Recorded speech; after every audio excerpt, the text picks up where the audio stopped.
कृष्ण बलराम जो है वन से आते थे। आने के बाद जो है यशोदा मैया, रोहिणी मैया जो है उनको नहलाती थी, अच्छे कपड़े पहनाती थी। उसके बाद उनका श्रृंगार किया जाता था। श्रृंगार के बाद जो है उनको मन चाहे जो उनको अच्छा लगता है ऐसे व्यंजनों को बनाकर रखती थी यशोदा माता। ऐसा नहीं बोलती थी कि आज ये बना है खा लो, नहीं। जो कृष्ण को पसंद है और कृष्ण जो डिमांड करते थे वो बनाकर जो है माताएं उनको खिलाती थी। और उसके बाद जो है खाने के बाद जो उनके मित्र है ना, जो मित्र मंडल है उनकी, वे सब एक साथ आते थे और गपशप करते थे, हंसी मजाक करते थे। तो ऐसा बहुत देर तक चलता था। फिर माँ खुद बोलती थी कि अरे बच्चों बहुत लेट हो गया है। कितने बज गए हैं? सूर्यास्त हो गया है। अभी टाइम तो उनके पास जो ऐसा नहीं बोलते थे 11-12 बज गए सो जाओ, नहीं। बोलते अभी बहुत लेट हो गया है, अंधेरा हो गया है, आप सब अपने घर जाओ और सो जाओ। और कल सुबह जो है जल्दी आ जाना। तो ऐसा करके जो है यशोदा मैया उनको घर जाने के लिए बोलती थी। और फिर सुंदर जो सजाया हुआ बेड था, जो शैया है, कृष्ण के लिए सजाई जाती थी। और वहां पर जो है कृष्ण और बलराम जो है अलग अलग जगह पर सो जाते थे, आप अपने बेड पर सो जाते थे। तो ये देखा। उसके बाद हमने देखा कैसे जो परीक्षित महाराज जो है वो पूछते हैं कि आगे क्या हुआ। तो ये कालिया लीला के बारे में जो है पूछते हैं। और जो सुखदेव गोस्वामी है उनको उसके बारे में पूछ रहे, बता रहे हैं। और ये बताने के बाद जो है वो 2-3 श्लोक में ही जो है ये पूरे लीला जो है हो जाती है। तो हमने देखा था कि कैसे जो कालिया है वो विष, पूरा शरीर जो है विष से भरा हुआ था और विष जो है वो उगलता था। और विष के कारण जो है हमने देखे कैसे जो आजू बाजू के सभी जो बालक है, गाय है, वो सब मूर्छित हो गए थे। तो एक बार जो है परम पूज्य राधा गोविंद स्वामी महाराज जो है उनके गांव में एक व्यक्ति ने विष पी लिया था। और विष पीने के बाद जो है उसको हॉस्पिटल में लेके गए थे। हॉस्पिटल में लेके गए और वहां पर जो है डॉक्टर जो है फिर वो दवाई देने लगा। तो डॉक्टर बोला कि अरे आप हरे कृष्ण वाले हो तो आपकी क्या जरूरत है, दवाई देने की क्या जरूरत है। लेकिन अभी बोले ठीक है, अभी वो कहाँ चर्चा करते हैं। तो बोले कि पहले आप थोड़ा इनका इलाज करो, बाद में देखते हैं क्या करना है। फिर इनका इलाज करते हैं, वो ठीक हो जाते हैं। और फिर डॉक्टर बोलने लगते हैं देखो हमने बचा है। महाराज बोलते हैं आपने कुछ नहीं किया, सब भगवान ने किया है। तो डॉक्टर क्या बोले कि मेरे दवाई से वो व्यक्ति बच गया है। लेकिन महाराज बोल रहे कि आपने कुछ नहीं किया, भगवान की कृपा से जो है ये बच गए हैं। तो वो मानने को तैयार नहीं डॉक्टर, नहीं बोले मैंने इंजेक्शन दिया, मैंने दवाई दिया, और अभी इसको ठीक ठाक कर दिया है। तो फिर महाराज पूछने लगे। महाराज बोलते हैं कि बताइए क्या आपके हॉस्पिटल में आज तक कोई मरा है? बोले हाँ बहुत सारे मरे हैं। डॉक्टर बोलते हैं बहुत सारे मरे हैं, इसका मतलब उन सबको आपने मारा है। डॉक्टर बोलते हैं नहीं नहीं, मैंने थोड़ी ना मारा है उनका, मैंने नहीं खून किया किसी का, मैंने किसी को नहीं मारा है, उनके कर्म में लिखा था कि वो मरने वाले इसलिए मर गए। तो महाराज बोले वही तो मैं समझा रहा था कि इसके कर्म में लिखा था कि वो बचने वाला है इसलिए बच गया। नहीं तो फिर दोनों आपको लेना पड़ेगा। अगर आप बोलते हो कि आपने बचाया है उसको, आपके कारण उसकी जान बची है, तो आपको ये भी बोलना पड़ेगा कि आपके कारण बहुत सारे लोग मर गए हैं। ऐसा बोलने के बाद उसको समझ में आया कि अरे महाराज ने तो पकड़ लिया। एक्चुअली ये घटना बिहार की है, क्योंकि महाराज बिहार के हैं। तो उधर जब वो गांव में थे तब ऐसी ये घटना घटी थी, सही घटना है। तो महाराज बताते हैं बहुत बार इसके बारे में। तो डॉक्टर फिर चुपचाप हो गया और महाराज बताने लगे देखिए कि जो आपने दवाई दी वो आपने बनाई थी क्या? आपने घर में बना कर दी थी? नहीं। तो वो तो फैक्ट्री में बनी। लेकिन जिसने बनाई उसको बुद्धि किसने दी? भगवान ने दी। इसका मतलब क्या है? ये सब कुछ भगवान करते हैं और हम नाम ले लेते हैं।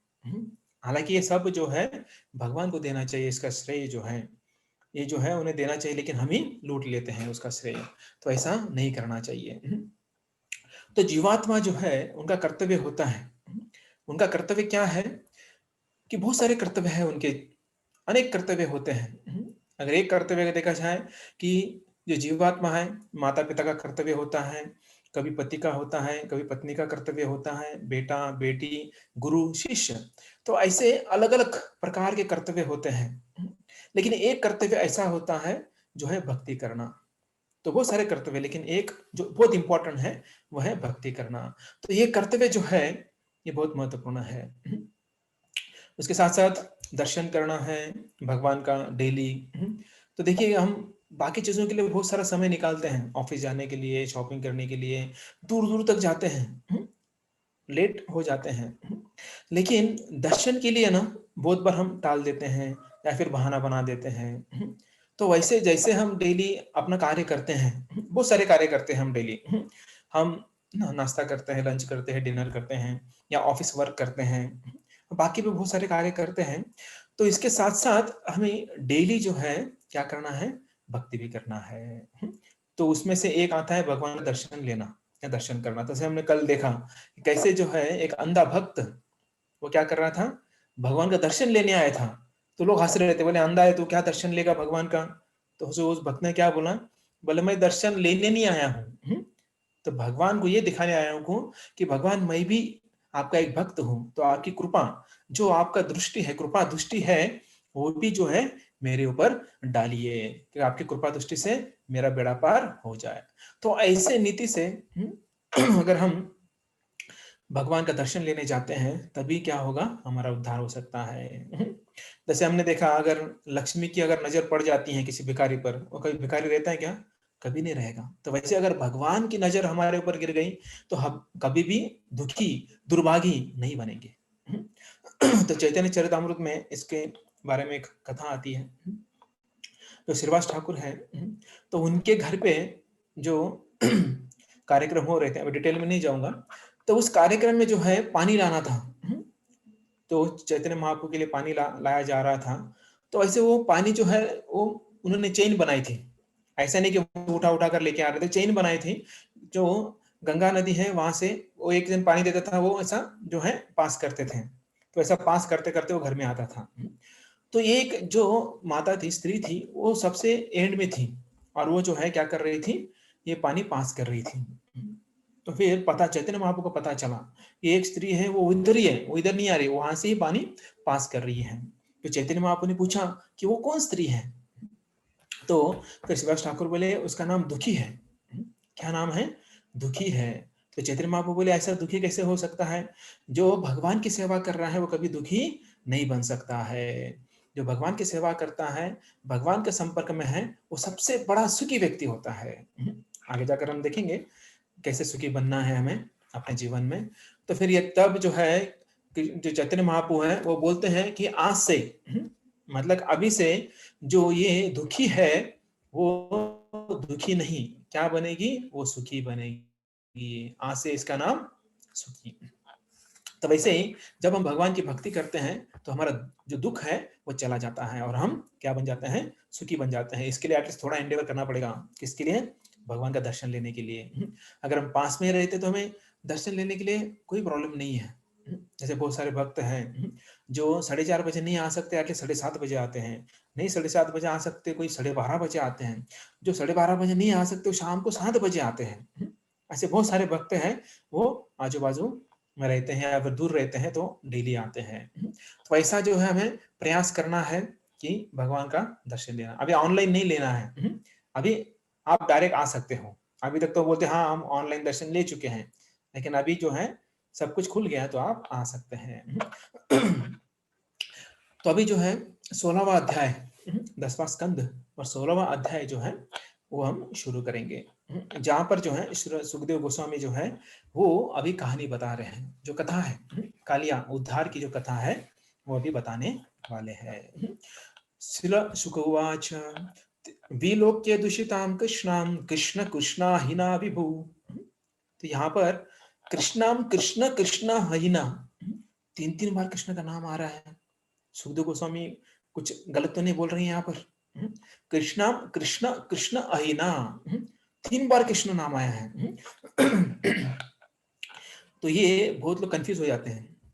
वो अब महाराष्ट्र में आप देखेंगे, अगर उनको बोलेंगे हरे कृष्ण बोलो, वो क्या बोलते हैं, हरे कृष्णा।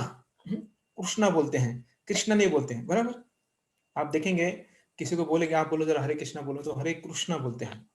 पूरा हरे कृष्ण महामंत्र कैसे बोलते हैं, हरे कृष्ण कृष्ण कृष्ण हरे हरे, हरे राम राम राम हरे हरे। तो ऐसा कुछ कुछ लोग बोलते हैं। लेकिन कृष्ण अगर उच्चार करना चाहेंगे प्रॉपरली तो कृष्ण आता है। तो यहाँ पर तीन तीन नाम कैसे हैं, तो उसके बारे में थोड़ी चर्चा करेंगे हम लोग। तो कृष्णाम, कृष्णाम, कृष्णाम मतलब यमुना। अभी एक नाम जो है कृष्णा जो है वो एक द्रौपदी का भी नाम है।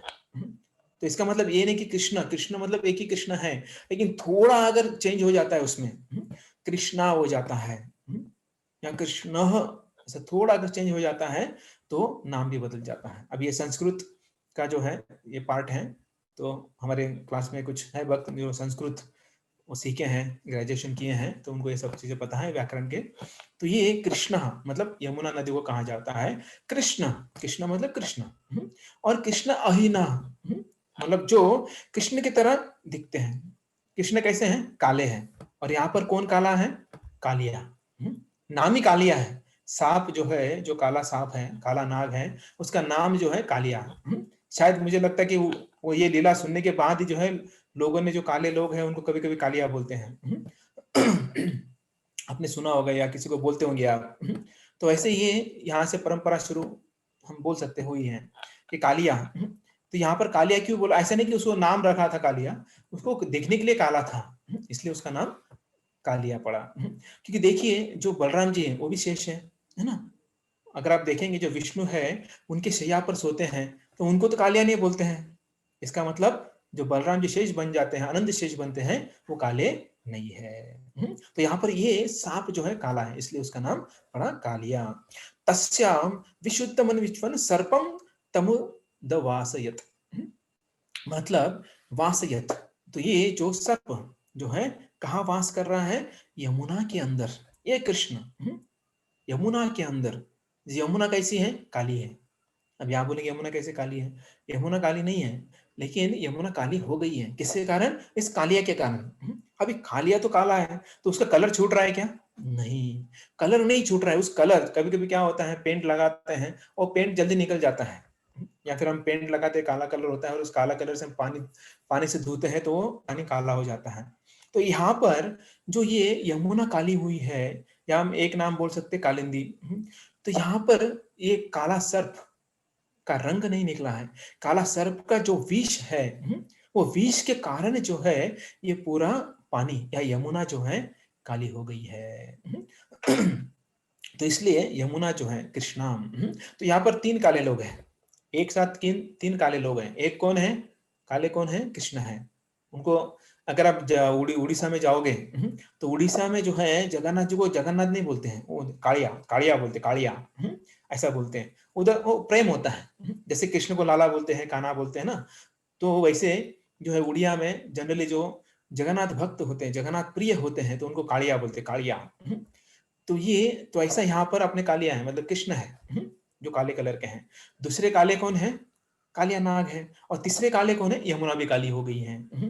तो ये तीन कालिया एक साथ है। तो सुखदेव गोस्वामी यहाँ पर बोल रहे हैं कि ये भगवान कृष्ण ने देखा, कृष्ण ने देखा ये यमुना जो कृष्ण है, कृष्णा को किसने काला किया है? सर्प कालिया ने काला कर दिया है। तो श्री राजवाच, तो ये राजा, क्या नाम था राजा का? परीक्षित महाराज। तो परीक्षित महाराज यहाँ पर अभी पूछ रहे हैं कथम अंत जलर गाधे भगवान ही, मतलब सवे बहु युगा वासम यथासित विप्र कथताम, मतलब ये विप्र, ये ब्राह्मण ऐसे कैसे हो सकता है? कृपया आप बताइए हमें कि कैसे ये अगाध जल में, ये जो यमुना नदी है अगाध है, ऐसे इस जल में ये कालिया कैसे रह सकता है? कहाँ से आया? क्यों रह रहा है यहाँ पर? तो ऑब्वियसली अगर इतना बड़ा कालिया है, उसके कारण इतना विष फैला हुआ है, जल काला हो गया है, आगे जाके चर्चा करेंगे। सुखदेव गोस्वामी बताता है कि कैसे यहाँ पर पानी उबल रहा है, जैसे पूरा यमुना का पानी उबल रहा है। तो ऑब्वियसली देखने के बाद किसी के मन में भी प्रश्न उठ सकता है कि कैसे क्या ये कालिया यहाँ पर आ गया है, क्या कारण है, क्यों रह रहा है यहाँ पर? तो इसका जो है जो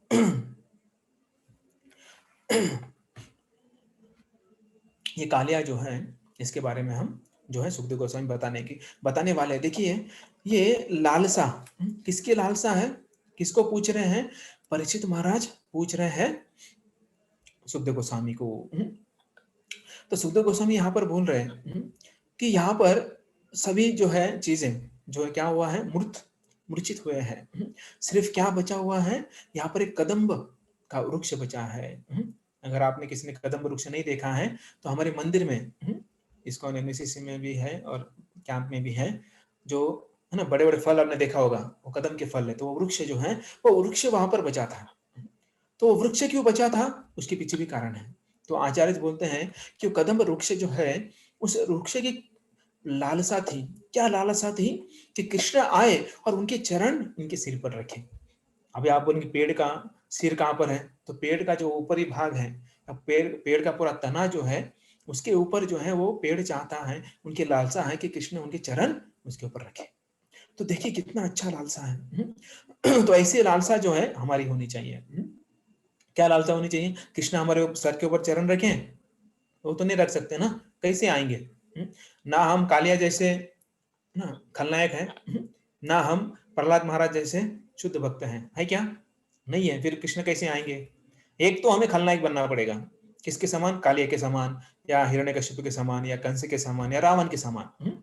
या तो फिर हमें शुद्ध भक्त बनना पड़ेगा, प्रहलाद महाराज के समान, ध्रुव महाराज के समान, है कि नहीं? तभी जाकर भगवान के चरणों की प्राप्ति हमें हो सकती है। तो कौन सा आसान है? बोले भक्त बनना बहुत डिफिकल्ट है। बोले 16 माला करते करते हालत खराब हो जाता है, मन पूरा जग घूम के आता है 16 माला करते करते। इससे अच्छा है कि हम राक्षस बन जाते हैं। राक्षस बनने में कोई दिक्कत नहीं है। क्या करना होता है? खून करना होता है, शराब पीना होता है, जुआ खेलना होता है, दूसरों को तकलीफ देना होता है। ये करेंगे तो हम राक्षस बन जाएंगे। कितना आसान है। जब करना आसान है कि, है ना, शराब पीना आसान है। क्या होगा? शराब पी पी के क्या होगा? लुढ़क जाएंगे, कहीं तो गटर में लुढ़क जाएंगे हम लोग। उससे अच्छा क्या होगा? लोग उठा कर लेके आते हैं। नहीं उठा कर लेके आएंगे तो पुलिस स्टेशन में लेके जाएंगे, है ना? तो कोई ना कोई तो उठाएगा हमें, बराबर कि नहीं? भगवान नहीं उठाए तो क्या हुआ? पुलिस तो उठाएंगे। तो देखिए ऐसा भी लोग सोचते हैं। कोई कोई बोलते इतना लंबा, वो माला देख के डर जाते हैं। जब नया व्यक्ति आता है उसको माला देते हैं, बोले इतनी बड़ी माला है, इसे करना है, कितना घंटा लगता है, ऐसा पूछते हैं। तो देखिए कि ये लालसा जो है, ऐसी लालसा अगर हमें रखनी है, भगवान के चरण प्राप्त करना है, ऐसे लालसा करना है, तो हमें भक्त बनना है। हाँ थोड़ा कठिन है, लेकिन मुश्किल नहीं है। हम बन सकते हैं, भगवान के चरणों की धूली हम ले सकते हैं। तो हमारे लिए भगवान के चरण आश्रय लेना या चरण प्राप्त करना मतलब क्या है? सेवा करना होती है। किसकी सेवा करनी है? भक्तों की सेवा करनी है और भगवान की सेवा करनी है। तो भगवान की थोड़ा दिक्कत हो जाती है, या फिर उसके लिए हमारे पास क्वालिफिकेशन चाहिए होता है भगवान की सेवा करने के लिए। लेकिन भक्त की सेवा करने के लिए कोई क्वालिफिकेशन नहीं लगता है। तो आप भक्त भी नहीं हैं, तब भी आप वैष्णव की सेवा कर सकते हैं। जैसे हम गाँव-गाँव जाते हैं, बहुत बार, अभी इस बार तो नहीं गए, लेकिन हर साल अलग-अलग जगह पर जाते हैं। तो जब भी वहाँ पर जाते हैं, तो जो गाँव के लोग हैं, जो है वो सेवा करते हैं। जब हम पहले बस पार्टी में जाते थे, तो गाँव के लोग आते थे, बोलते महाराज ये लो दूध ले लो। महाराज हमारे खेत में अभी है ना बैंगन आया है, बैंगन ले लो। हरी मिर्ची आई है, टमाटो आया है या सब्जी है, वो लाकर देते हैं। एक बार तो एक भक्त को क्या कर दिया, एक भक्त जो है बुक डिस्ट्रीब्यूशन करते-करते घर पे गया, तो उनको बुलाया, अरे महाराज अब आइए घर में बैठिए। उनको चेयर पर बिठाया, उनके जो है वो परात होती है ना, वो परात लेके आए और बोले इसमें पैर रखो। उसमें पैर रखवाया और उनका जबरदस्ती उनका क्या किया? चरण अभिषेक करवाया। तो जनरली भक्त लोग ऐसा नहीं करवाते हैं, लेकिन गाँव में जो है ऐसी सेवा की जाती है, क्योंकि उनको पता है कि वैष्णव की सेवा कैसी करनी चाहिए। तो ऐसे सेवा वो करते थे, या करते हैं, अभी भी ऐसे भक्त हैं। तो देखिए उनको पता नहीं है कि वैष्णव ये जो है कौन है, क्या है। तो भक्त जो है वो बहुत कृपालु होते हैं। तो इसलिए पहले भक्त की सेवा करनी है, तब जाकर भगवान की सेवा हो सकती है। तो भगवान से भक्त जो है ज्यादा दयालु होता है। अगर भगवान के पीछे लगेंगे, भगवान जल्दी नहीं मिलने वाले हमको। तो कौन मिलेंगे जल्दी? भक्त मिलेंगे। इसलिए भक्त को कभी छोड़ना नहीं चाहिए, उनकी सेवा करना चाहिए। तो यमुना जो है, ये अगर यमुना का शुद्धता करना है तो कृष्ण को क्या करना पड़ेगा? इस कालिया को वहां से निकालना पड़ेगा। तो ये देखिए यहाँ पर कौन पूछ रहा है? परीक्षित महाराज पूछ रहे हैं कि क्या चल रहा है, सब कुछ समझ में नहीं आ रहा है। तो देखिए, वक्ता जो है श्रोता का क्या करते हैं, वो परीक्षा लेते हैं हमेशा। जानना चाहते हैं कि ये जो श्रोता है, वो अभी भी इंटरेस्टेड है क्या सुनने में? तो ऐसा जो है, ये सोचते हैं। अगर कोई सुनना नहीं चाहता है तो क्या करता है वक्ता? वो बंद कर देता है, वो नहीं सुनना है छोड़ दो। लेकिन यहाँ पर परीक्षित महाराज जो हैं, वो बहुत ही आतुर है, बहुत ही ईगर है कि कैसे वो सुनने के लिए कि कालिया का दमन कैसे किया, ये सब यहाँ पर कालिया कैसे आया, तो ये सब जो है ये परीक्षित महाराज पूछ रहे हैं। सोचिए कब पूछ रहे हैं, अब ये 10वां स्कंद है। अब तक कितने 9 स्कंद हो गए, 10वां स्कंद चल रहा है, मतलब ऑलमोस्ट जो है 7वां दिन उनके जीवन का आखिरी दिन है। अगर हमें बताया जाए कि आज हमारे जीवन का आखिरी दिन है तो हम क्या करेंगे? बोलेंगे आज भागवतम सुनना है? नहीं, नहीं। हम क्या करेंगे? आज क्या मौज-मज़ा करना है, जो भी इच्छा है, क्या खाना है, पूरा लिस्ट बनाएँगे, सबको भगाएँगे, ये लेके आओ, वो लेके आओ। आज तो भगाने की ज़रूरत नहीं है, वो क्या बोलते हैं ज़ोमैटो और स्विगी से आ जाता है सब कुछ। तो हम उसको ऑर्डर करते रहेंगे, बोलेंगे आज मन भरकर सब खा लेंगे और सो जाएँगे। सो जाएँगे मतलब परमानेंटली सो जाएँगे।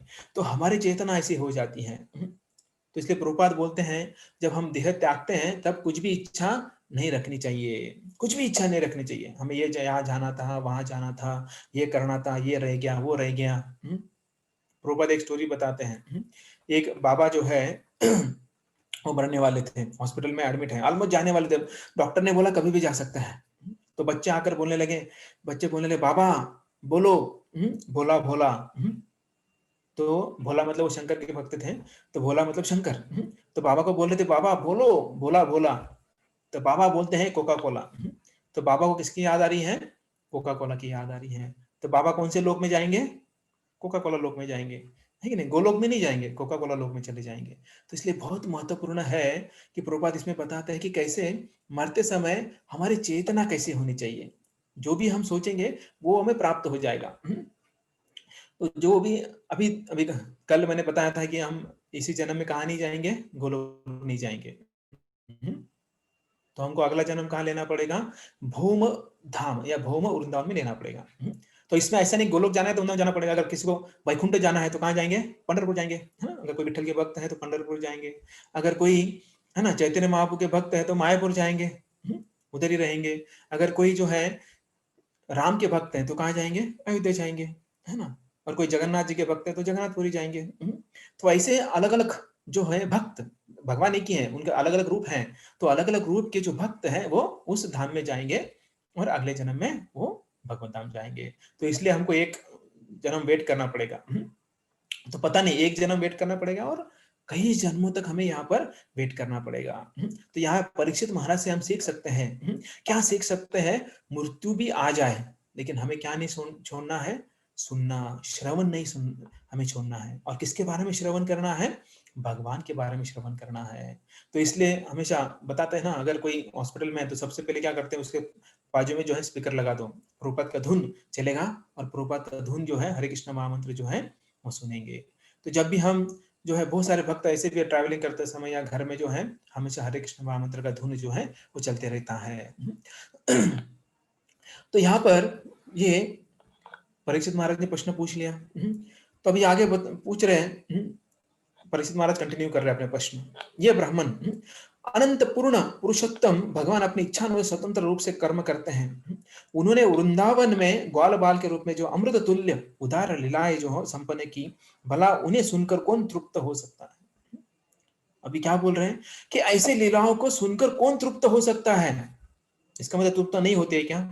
क्या तृप्त नहीं होना है? तो इनका मतलब ये है, परीक्षित महाराज बोल रहे कि मेरा अंतिम दिन है लेकिन मेरी इच्छा अभी भी नहीं हो रही है पूरी, जो कृष्ण कथा सुनने की। मतलब और सुनाइए मुझे और सुनना है। तो ऐसे यहाँ पर परीक्षित महाराज बोल रहे हैं कि मेरी तो कान जो है अभी भी तृप्त नहीं हुए, आप बताते रहिए मैं सुनते रहूंगा। तो ऐसा वक्ता होना चाहिए। ऐसा वक्ता नहीं होना चाहिए कि 5 बजे चालू हो गए, 6 बजे कुछ भी हो लीव, है ना? जूम में होता है ना, ये ली ये भी लीव करते हैं हम लोग, निकल जाते हैं 6 बजे। तो ऐसे वक्ता मतलब भगवान भी फिर ऐसे ही करते हैं। जितना आपने समय दिया है उतना ही जो भगवान हमें क्या करते हैं, ऐसे प्रोटेक्ट करते हैं। ये यथा माम प्रपद्यन्ते, भगवान क्या बोलते हैं? आप जैसा मेरे साथ बर्ताव करेंगे वैसा ही मैं आपके साथ बर्ताव करूंगा, है ना? जैसे कोई टीचर है, टीचर क्या करते हैं क्लासरूम में, अगर कोई आता है प्रश्न पूछते हैं, तो तभी जाके उसका आंसर देते हैं। अगर कोई प्रश्न पूछता ही नहीं है, तो ज़बरदस्ती टीचर बोलते क्या, इधर आओ तुम्हारे प्रश्न मैं बताती हूँ, उत्तर बताता हूँ या बताती हूँ, ऐसा नहीं बोलते हैं। तो ऐसे सेम जो है कृष्ण भी क्या करते हैं, अगर हम कृष्ण के बारे में सोचते हैं, तो कृष्ण जो है हमें और सोचने के लिए आशीर्वाद देंगे। अगर हम सोचते हैं कि कृष्ण आपका आशीर्वाद चाहिए, तो कृष्ण आशीर्वाद देंगे। अगर हम सोचते हैं कि कृष्ण आप नहीं चाहिए हमें जीवन में, तो कृष्ण चले जाते हैं हमारे जीवन से। तो इसे जपा के समय क्या करते हैं हम जपा के समय हरे कृष्ण कृष्ण कृष्ण हरे हरे, हरे राम राम राम हरे हरे। जब ऐसा हम सोचते हैं या फिर हम जो जप करते हैं, उस समय भगवान हमारी तरफ आते हैं। भगवान को हम आवाज दे रहे हैं ना, हे कृष्ण, हे राधा रानी, हे कृष्ण। जो हम जब ऐसा बोलते हैं, तो कृष्ण सुनते हैं। और जब ऐसा सुनते तो उनको लगता है मुझे कोई बुला रहा है। जब कृष्ण वहां से निकलते गोलोक से, तब तक हम रास्ता भटक जाते हैं। हमारे मन में अलग अलग विचार आ जाते हैं। अरे अभी क्या करना है, ठंड बहुत लग रही है, थोड़ा ब्लैंकेट लूं क्या, स्वेटर पहनूं क्या। तो ऐसा विचार आता है, तो भगवान बोलते हैं अरे अभी बुला रहा था, अभी तो दूसरे विचारों में मग्न है। तो भगवान फिर उधर ही रुकते हैं, उधर रुकते हैं, वेट करते हैं, और बुलाएगा। लेकिन हम फिर वो स्वेटर से, ठंडी से, फिर खाने से, सोने से गायब हो जाते हैं। फिर देखते कि माला तो बढ़ रहा है, लेकिन विचार सब कुछ इधर उधर का चल रहा है। और भगवान बोलते अरे अभी अपने विचारों में खो गया है, तो अभी मैं वापस चला जाता हूँ। तो देखिए भगवान को हम डेली बुलाते हैं, भगवान डेली आते हैं, लेकिन बीच में रोक देते हैं हम लोग। तो लेकिन देखिए भगवान कभी गुस्सा नहीं होते, बोले क्या चल रहा है, बुलाते हैं और मुझे वहीं पर रोक देते हैं। तो भगवान गुस्सा नहीं होते। देखिए हम हमारे लिए भगवान क्या नहीं करते हैं। तो इसलिए हमें ग्रैटिट्यूड मतलब कृतज्ञता दिखानी चाहिए।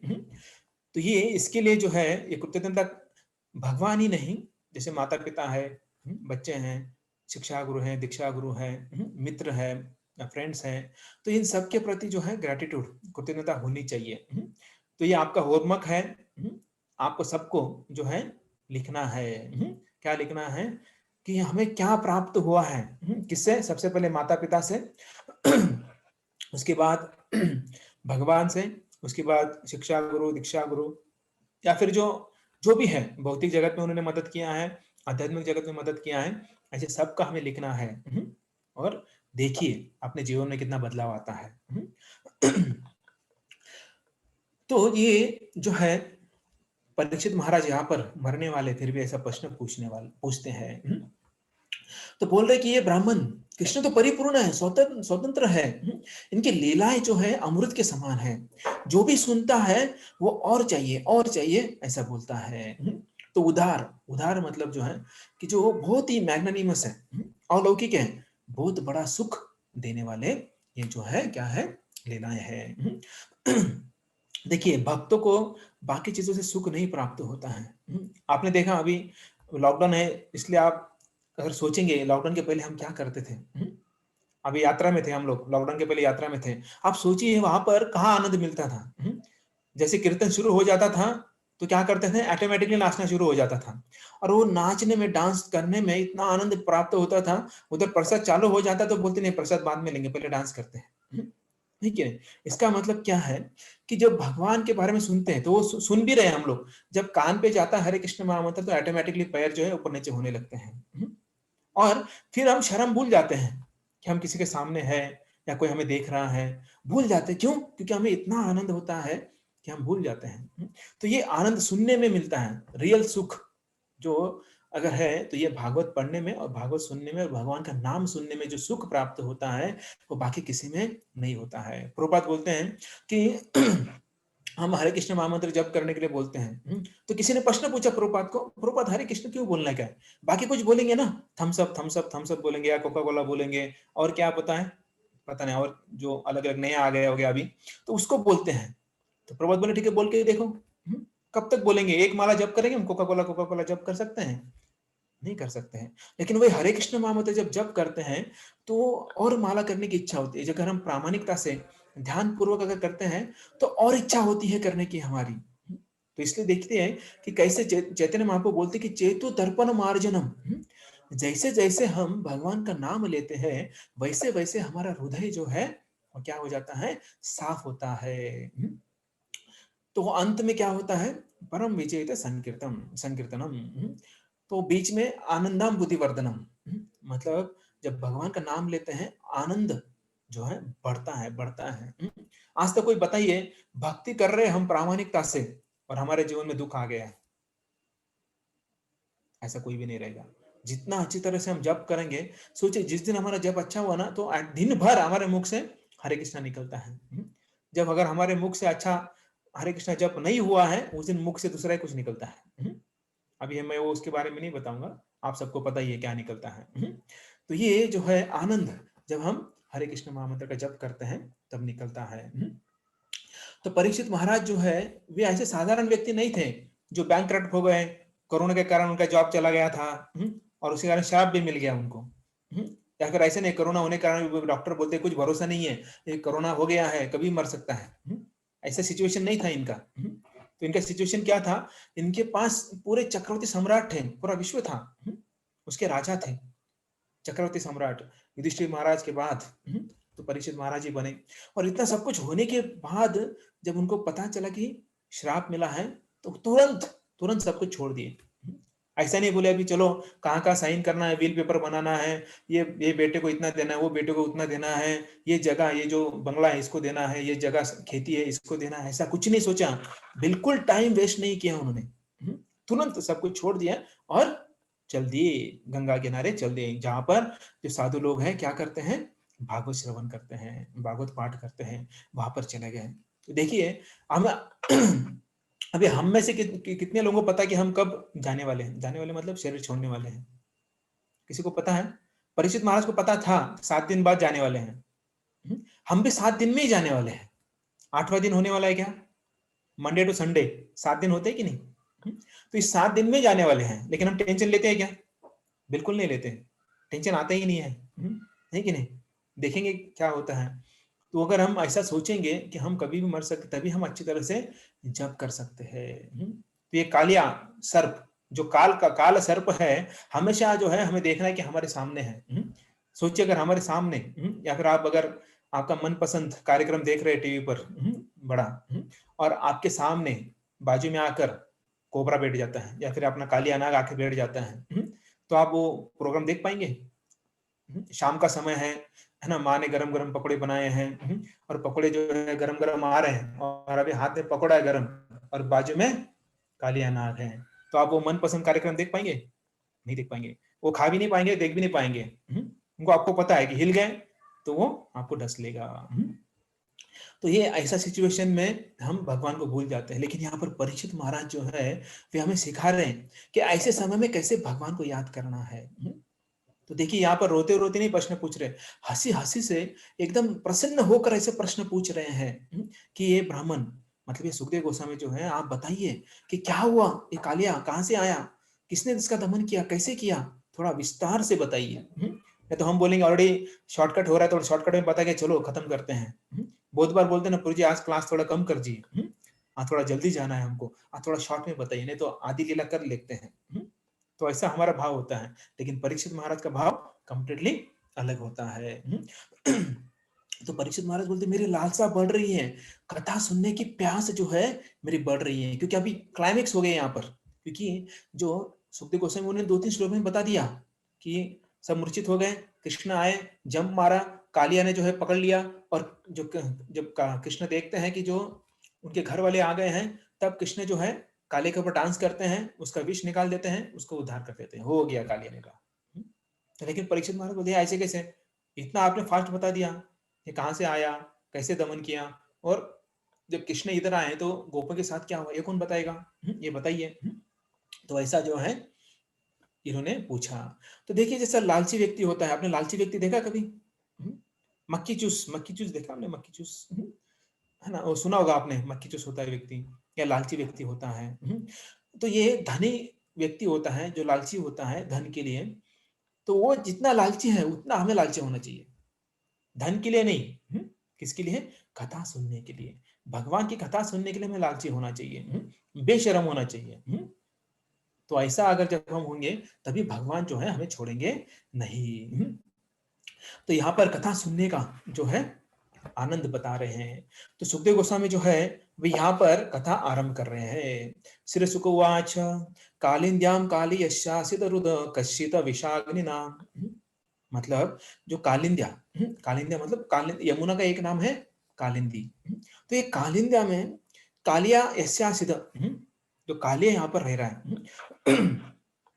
और एक कालिया क्या कर रहा है कि यहाँ पर रहकर अग्नि नाम, विषाग्नि नाम, तो देखिए अग्नि भड़का रहा है यहाँ पर।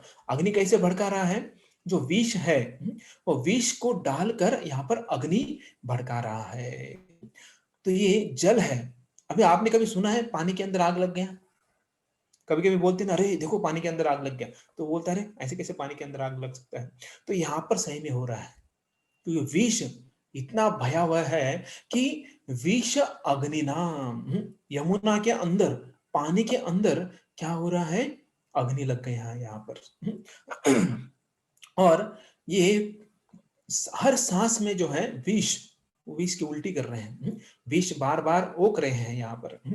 और उसके कारण क्या हो रहा है? पानी पूरा गर्म हो गया है। सोचिए अगर पानी गर्म हो सकता है तो मतलब विष कितना पावरफुल होगा।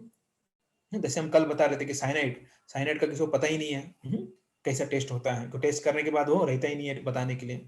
तो वैसे यहाँ पर भी जो है ये कालिया का विष कैसा है वो बताने के लिए कोई नहीं था, क्योंकि जिसने भी उसे सूंघा या पानी पिया या विष को थोड़ा भी धारण किया वो मर गए थे। और इतना ही नहीं, वो क्या हो रहा था कि पतंती परिगा खगा, मतलब क्या गिर रहे हैं? इसके विषैले भाप से, मतलब जो वेपर्स होते हैं उसके भाप से जो दूषित सरोवर बन गया था, और उसके कारण जो भाप निकल रही थी उसके कारण पक्षी, जो खगा, पक्षीगण, खगा मतलब पक्षीगण जो है वो गिर रहे हैं। और पक्षी कितने भी दूर ऊपर से जाओ वो सब नीचे गिर रहे हैं। तो यहाँ पर जो है एक्चुअली अभी आप सोचेंगे, आपके मन में एक विचार आ सकता है, जैसे परीक्षित महाराज के मन में विचार आया, तो आपके मन में विचार आ सकता है कि अगर यमुना के अंदर अगर ये कालिया है तो पूरा यमुना जो है क्या होना चाहिए? विषैला होना चाहिए। तो सभी मथुरा वासी, वृंदावन वासी और जहां जहां यमुना जा रहा है, दिल्ली वासी, सब क्या होना चाहिए? मर जाना चाहिए। लेकिन ऐसा नहीं हो रहा है, क्यों? क्योंकि ये कालिया दह है जो यमुना के साथ में है लेकिन अलग है। मतलब यमुना, जो आचार्य बताते हैं कि ये सरोवर जो है वो मेन स्ट्रीम में नहीं है। मेन स्ट्रीम मतलब जो उसके लाइन में नहीं है, वो थोड़ा साइड में है। इससे कारण जो है वो विष जो है उसी एरिया में, इसका मतलब नहीं कि छोटा है, बहुत बड़ा है, लेकिन उसी एरिया में जो है ये सब हो रहा है। तो इतना भयानक था। तो ये भयानक विष जो है सिर्फ व्यक्ति को ही नहीं, जो पक्षी है, पशु है, इनको भी मार रहा था। विषमय हवा चलने से, देखिए हवा चल रही है, विष नहीं जा रहा है उधर, हवा जो है विष को लेके जा रहा है। और क्या हो रहा है? जहां जहां ये विष हवा ले जा रहा है वहां वहां पर जो भी है, पशु है, पक्षी है, सब मूर्छित हो रहे हैं। जैसे हिरन है, गाय है, पेड़ भी सूख रहे हैं। अभी एक ही पेड़ बचा था, कौन सा? कदम का पेड़। क्यों बचा था? क्योंकि जब गरुड़ जी जब अमृत लेके जा रहे थे तो तब जो है कुछ बूंदे इस पेड़ पर गिरे थे। क्यों गिरे थे? क्या कारण था? ऐसे नहीं गिरे।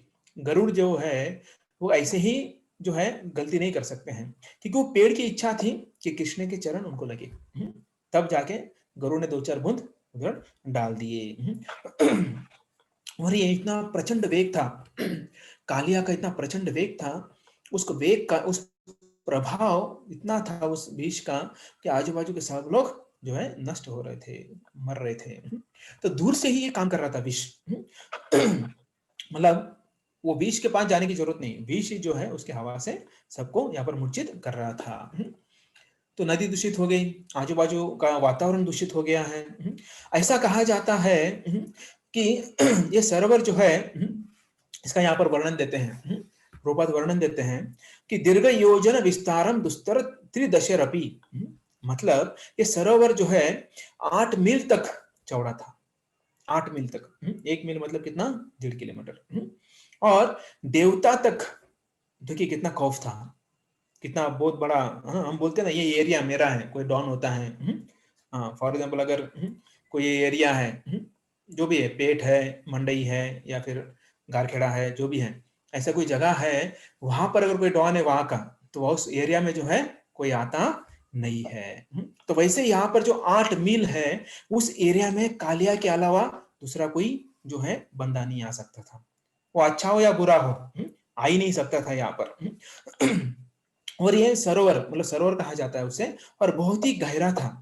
अक्षोभ्य जलम, मतलब बहुत ही गहरा था। और जो इतना, अगर कोई जाता है इसके पास, एक तो पहले तो कठिन है जाना, क्योंकि जहां पर हवा लग जाती है उधर ही मर जाएगा।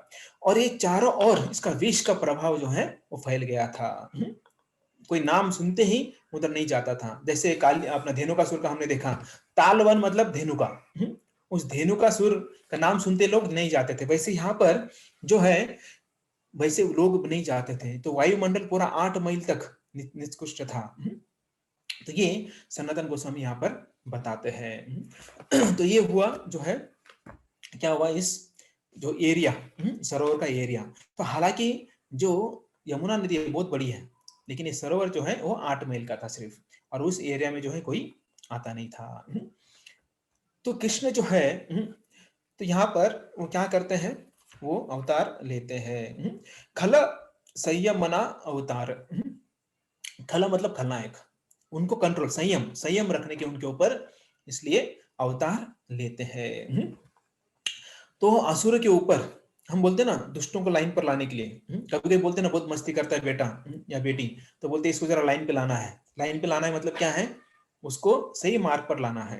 तो ऐसे जो कृष्ण जो है, इन ऐसे असुरों को सही मार्ग पर लाने के लिए, सही लाइन पर लाने के लिए अवतार लेते हैं। अभी ऐसा क्यों बोला गया है यहाँ पर? जनरली हम क्या बोलते हैं, यदा यदा ही धर्मस्य। तो उस समय क्या है, भगवान जब धर्म की ग्लानि होती है, भगवान क्या करते हैं, अवतार लेते हैं और दुष्ट का नाश करते हैं। लेकिन यहाँ पर ऐसा नहीं बोले हैं, यहाँ पर दुष्टों का नाश करते हैं ऐसा नहीं बोले हैं। क्या बोले, खल संयम मना अवतार। खल संयम करना है, मतलब कुछ जो बच्चे मस्ती करते हैं, है ना, मस्ती करते तो उनको माता पिता क्या करते हैं, छड़ी दिखाते हैं और उनको शांत बिठाते हैं। तो वैसे यहाँ पर कालिया जो है दुष्ट कार्य कर रहा था, तो उनको कंट्रोल करने के लिए, लाइन पर लाने के लिए जो है भगवान यहाँ पर क्या किए हैं, अवतार लिए हैं। तो अभी यहाँ पर फिर क्या बोलते हैं, कृष्ण कदम्ब अधिरूह्य ततोति तुंगम। मतलब उसको लाइन पे लाने के लिए, सीधा करने के लिए भगवान कृष्ण जो है वो किस पे चढ़ते हैं, कदम्बों पर चढ़ते हैं। कदम्ब नाम का वृक्ष जो हम थोड़ी देर पहले चर्चा किए, वो एक ही जीवित था वृक्ष, बाकी सभी पेड़ जो है मरे हुए थे।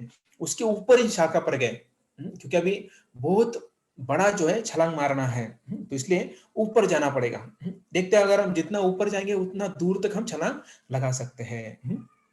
तो जैसे अगर कोई कुएं में, है ना, किसी ने, है ना, स्विमिंग किया हो, या फिर स्विमिंग पूल में अगर जाते हैं, जितना ऊपर जाएंगे उतना हम दूर तक छलांग लगा सकते हैं। वैसे कृष्ण जो है बहुत ऊपर चले गए और वहां से जो है वो जंप मारते हैं। लेकिन यहाँ पर बोला गया है कि जंप मारने से पहले जो है कृष्ण क्या करते हैं, गाढ़ राशनो नेपतद विश्वदे। तो यहाँ पर आस्पोट्य, आस्पोट्य मतलब जो कुश्ती, आपने देखा कुश्ती का गेम लोग खेलते हैं तो थोड़ा ऐसा ऐसा करते हैं ना, तो जंगा जो है उसके ऊपर थाप देते हैं और अपने हाथों पे थाप देते हैं। तो ऐसा जो है कृष्ण करते हैं, और उसके बाद जो कमर कमर बांध देते हैं। आपने देखा है खेती में काम करता है कोई व्यक्ति, है ना, या फिर हमाल देखते हैं तो कमर में जो है बांध देता है ना, तो कमर पट्टा बांधता है या फिर कपड़े से बांधते। तो वैसे कृष्ण यहाँ पर जो है कमर से, तो गाढ़ रशन जो है वो बांधते हैं, या फिर कोई जो है इधर ना सिर को बांधते हैं। तो ऐसे कृष्ण ने जो है अपने आप को यहाँ पर बांध लिया। नेपतद, ये बांध कर जो है उन्होंने जंप मार दिया, वो जो है छलांग उन्होंने मार दिया। किस तैयारी से, कृष्ण के साथ युद्ध करने की तैयारी से। तो ऐसे कृष्ण जो है यहाँ पर उन्होंने जंप मार दिया। हालांकि कृष्ण बहुत सुकुमार थे, उनके हाथ पैर, उनका पूरा शरीर जो है वो कैसे था, जो कमल है कमल की तरह कोमल था। लेकिन यहाँ पर वो जो है किसका मुकाबला करने जा रहे हैं, जो भयावह था, कौन, कालियासर, उसका जो है वो क्या करने जा रहे थे, उनका दमन करने जा रहे थे और ऑलरेडी गए। तो ये सर्परुद्ध पुरुष सार निपात वेग। तो पुरुष श्रेष्ठ, पुरुष सार मतलब जो पुरुषों के सार है, जो पुरुष के श्रेष्ठ है, वो वेग से, वो बहुत जोर से, वेग से जो है यमुना के अंदर, मतलब जो सरोवर है उसके अंदर, जो कालिया दह है उसके अंदर चले गए। और उस आवाज से कालिया जो कालिया है उस आवाज से वो एकदम जाग गया। मे बी आराम कर रहा होगा या फिर उनके पत्नियों के साथ, बच्चों के साथ खेल रहा होगा, बात कर रहा होगा। तो ये आवाज सुनकर, है ना, जैसे ना छोटे बच्चे होते हैं, भौ करते हैं, मतलब क्यों करते हैं कि किसी को थोड़ा डराने के लिए। तो उसी तरह से यहाँ पर कृष्ण जो है उन्होंने जंप मार दिया। जंप मारने के बाद बहुत बड़ा आवाज आया, क्योंकि पानी का आवाज आया। हालांकि कृष्ण छोटे थे, सुकुमार थे, लेकिन उनके आवाज से, जब उन्होंने कूदी मारी उस आवाज से जो है वो कालिया सतर्क हो गया। उसको समझ में आया कि कोई तो उधर आ गया है। तो ऐसे यहाँ पर कहा जाता है धनुषतम बलस्य किम तत्। तो मतलब जो ये पानी कितना उड़ा, धनुषत। अभी धनुषत मतलब क्या है? अभी इसका धनु, एक धनुष मतलब यहाँ पर शत धनुष नाम, मतलब शत धनुष जो है पानी उड़ा है। अभी एक धनुष मतलब कितना? एक धनुष मतलब 4 हाथ, 4 हाथ, और एक हाथ मतलब 1.5 फुट। एक हाथ मतलब 1.5 फुट होता है। तो एक धनुष मतलब 4 हाथ। तो अभी आप देखिए कितना होता है, 100 धनुष का इक्वल टू क्या हो गया? तो 600 फुट हो गया टोटल, है ना। 1.5 फुट इंटू जो है 400, क्योंकि 4 हाथ मतलब 400 हाथ जो है टोटल हुआ है हाइट, और एक हाथ 1.5 फुट का है, तो टोटल 600 फीट, 600 फीट उड़ा। सोचिए कृष्ण का उम्र कितना था? 6 साल। हमने देखा ना 6 साल के थे। आप में से कोई 6 साल के हैं यहाँ पर? रहेंगे, छोटे कोई तो रहेगा, है ना। कृष्णा रहेगा 6 साल का। तो 6 साल अगर कृष्णा, अगर वो नदी में, वैन गंगा या पैन गंगा नदी है, तो उसमें अगर वो छलांग मारता है तो पानी कितना उड़ेगा? 6 फीट। 6 फीट बहुत हो गया। लेकिन यहाँ पर जब कृष्ण जो है जब छलांग मारता है तो 600 फीट पानी उड़ा है। तो 600 फीट पानी उड़ा है मतलब सभी डिस्टर्ब हो गया है ना। 600 फीट उड़ने के बाद गिरता है, तो गिरने से जो भी उस इस संपर्क में आते हैं वो सभी डिस्टर्ब हो गए, स्पेशली जो कालिया है। कालिया को ऐसे लगा कि बहुत बड़ा पर्वत जो है समुद्र अपने सरोवर में गिर गया है। तो ये देखते ही जो है फिर क्या करने लगे, वो विष, विष जो है वो उगलने लगे। तो ऐसे यहाँ पर कहा जाता है कि वर वारण विक्रमस्य। तो जो पागल हाथी है, जब पागल हाथी जब आवाज करता है या फिर किधर जाता है तो आवाज कैसे आता है उसका आवाज, तो वैसे यहाँ पर बोले जाता है कि वैसा आवाज आ गया है। तो सांप देखते हैं कि कौन है कौन नहीं है। ऐसा आपने कभी देखा है सांप देख के डंग डंग मारते हैं? ऐसा कभी देखा है? अभी 2 लोग जा रहे हैं, वो देखता है इधर, ये अच्छा नहीं, ये अच्छा है, उसको डंग मारते हैं। ऐसा कभी देखा है? बिल्कुल नहीं।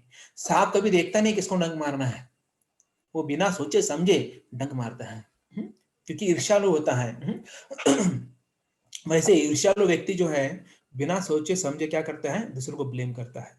बिना सोचे समझे, वो पता भी नहीं है उसके बारे में क्या है क्या नहीं है, वो यहाँ से उसे बोलेगा, गलत बोलेगा उसके बारे में। क्यों? क्योंकि वो सांप का वृत्ति होती है। सांप जो है वो ऐसे ही करता है। जैसे यहाँ पर अभी जैसे कृष्ण ने जंप मारा है तो सभी ये सांप लोग क्या कर रहे हैं, डंक मारे। डंक मारे मतलब जो विष है, विष अपने मुख से उगल रहे हैं। तो जैसे इसलिए जो है जो कालिया से किसका प्रतिनिधित्व करता है? ईर्ष्या।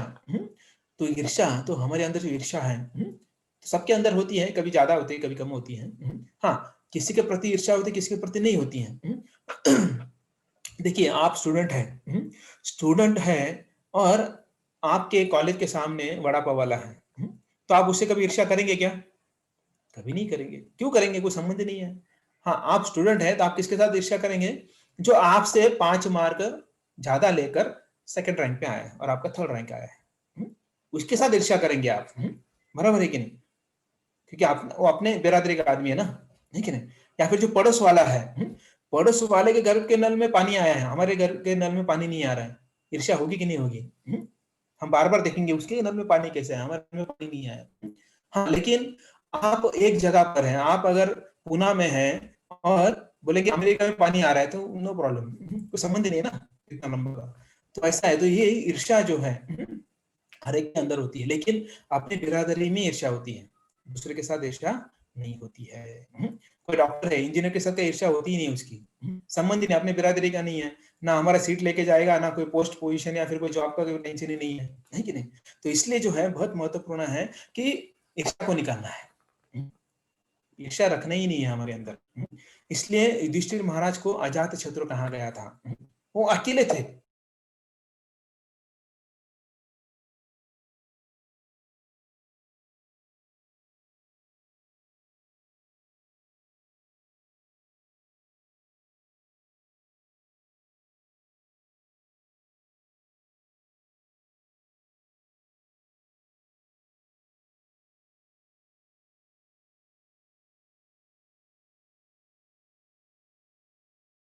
काटना पड़ सकता है।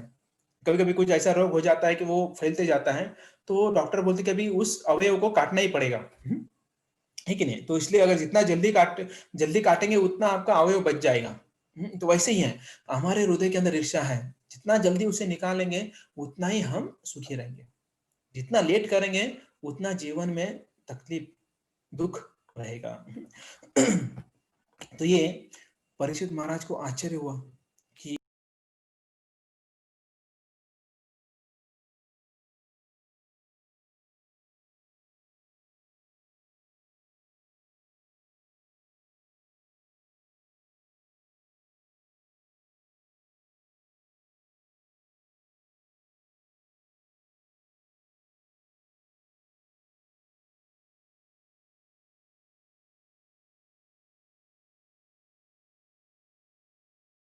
कि बलराम जी ना नहीं जाने देते थे उनको कि किसी भी नदी में नहीं जाने देते थे तैरने के लिए, क्योंकि माता ने बोला था कि इसको कहीं जाने नहीं देना है। तो आज मौका मिला है, बलराम जी नहीं है, तो कृष्ण बहुत अच्छी तरह से तैर रहे थे। और जब ऐसा यहाँ पर कहा जाता है कि जब कृष्ण तैर रहे हैं, तो ऐसा कहा जाता है कि जो हाथी है, वर वारण, तो जो पागल हाथी है, वो पागल हाथी जैसा ना पागल होने के बाद कैसा करता है, तो वैसा जो है ऐसा लग रहा था कि एक बड़ा हाथी, पागल हाथी यहाँ पर आया हुआ है, लेकिन कृष्ण है, छोटे से है, 6 साल के कृष्ण हैं, लेकिन नहाने के इस तैरने के कारण जो इतना बड़ा आवाज यहाँ पर हो रहा था।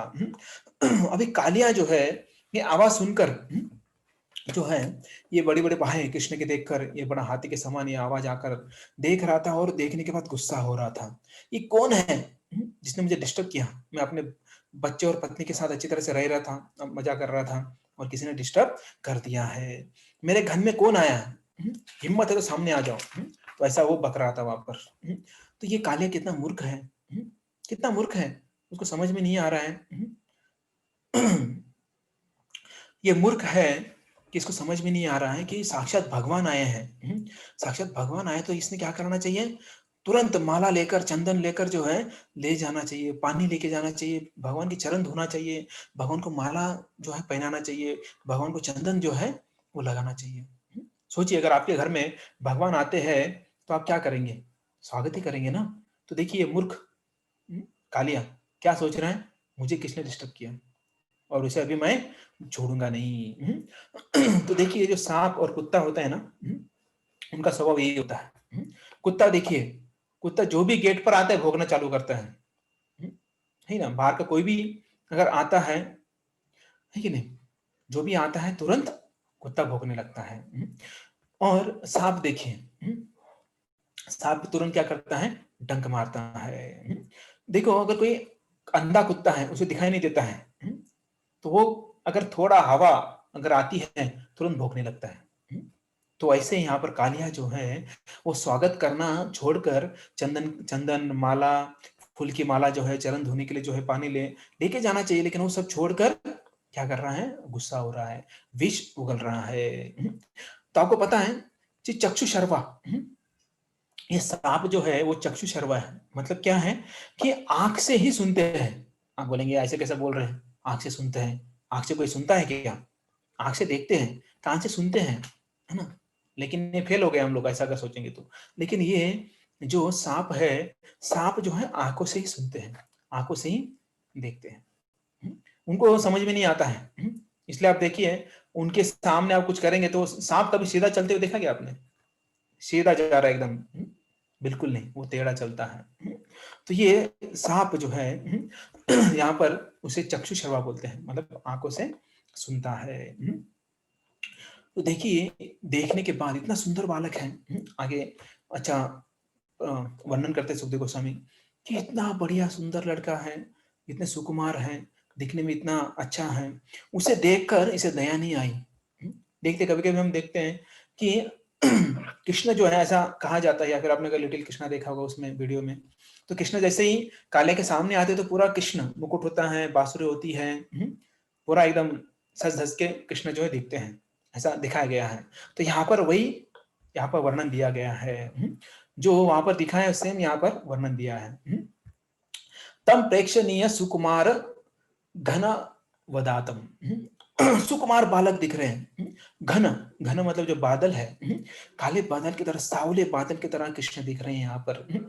श्रीवत्स पीत वसनम स्मित सुंदरास्यम, मतलब जो श्रीवत्स, जो श्रीवत्स है उनकी छाती पर है, और स्मित सुंदरायम मतलब इतना बढ़िया स्माइल दे रहे हैं, कृष्ण का स्माइल है, और जो है उनका सावले बादल है, और क्या पहना है, पीत वस्त्रम, पीत वसनम, तो पीत मतलब पीला वस्त्र, पीतांबरी जो है कृष्ण ने पहनी है, और ये जो मूर्ख है जो है गुस्सा हो रहा है यहाँ पर।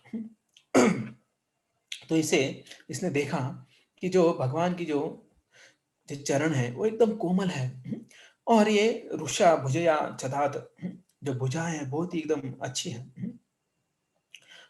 और जो ये देखने के बाद, तो ये हालांकि ये सब देखने के बाद कोई भी क्या करेगा, वो हाथ जोड़ेगा, प्रणाम करेगा, लेकिन ये यहाँ पर क्या कर रहा है कि वो गुस्सा होकर, ईर्ष्यालु कालिया गुस्सा होकर वक्षस्थल पर डस लिया, किसके, भगवान के वक्षस्थल पर डस लिया।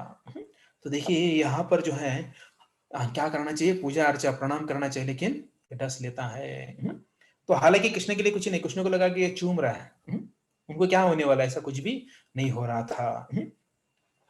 तो फिर ये काटने के बाद जो है कृष्ण को कालिया क्या करता है, तुरंत उनको बांध लेता है, बांध लेता है अपने जो कॉइल हम बोलते हैं ना, तो कॉइल में जो है बांध लेते हैं। तो वैसा ये जो है कालिया करता है। तो ये सब देखकर अभी जो है, अब ये सब देखने के बाद लोगों की दशा क्या होती है,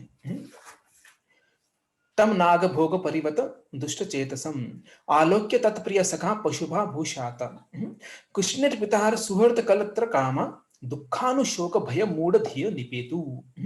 मतलब ये सब सुनकर, अभी यहाँ पे कोई बोले कि देखकर, तो हालांकि जो है कुछ लोग दूर थे, इन्होंने ये देखा कि कृष्ण ने जंप मारा है और कालिया ने पकड़ लिया है कृष्ण को। तो ये सब सुनकर, देखकर जो है, जो गोप है, ग्वाल है, इनके साथ क्या क्या होता है, अब ये क्या क्या करने वाले हैं। और जैसे हमने अभी अपशकुन का आया नहीं, आज अपशकुन का इसके बाद आएगा। तो अपशकुन अलग अलग प्रकार का अपशकुन हो रहा है। तो ये अपशकुन हो क्या क्या हो रहा है, वृद्ध बाल, गोप बालक, नंद बाबा, यशोदा मैया, अभी ये जो है ये सब देखकर अभी आने वाले हैं। आने के बाद जो है क्या करने वाले हैं, उसके बाद बलराम जी भी उधर हैं। तो बलराम जी सचमुच या फिर आए नहीं, या फिर जो जानबूझकर आए नहीं, ये हम देखेंगे। और बलराम जी का क्या कार्य था, नहीं आए तो क्या कार्य कर रहे थे, और कृष्ण का क्या प्लान था, तो ये सब हम जो है कल कल मतलब नेक्स्ट टाइम देखेंगे। तो आज जो है कृष्ण जो है जब मार दिया है, उनके कॉइल मतलब दोनों का दर्शन हो जाता है, आमना सामना होता है, जो कालिया है डस लेता है, और डसने के बाद जो है उनको जकड़ लेता है अपने जो ये है कॉइल में, जो है बॉडी से जकड़ लेता है।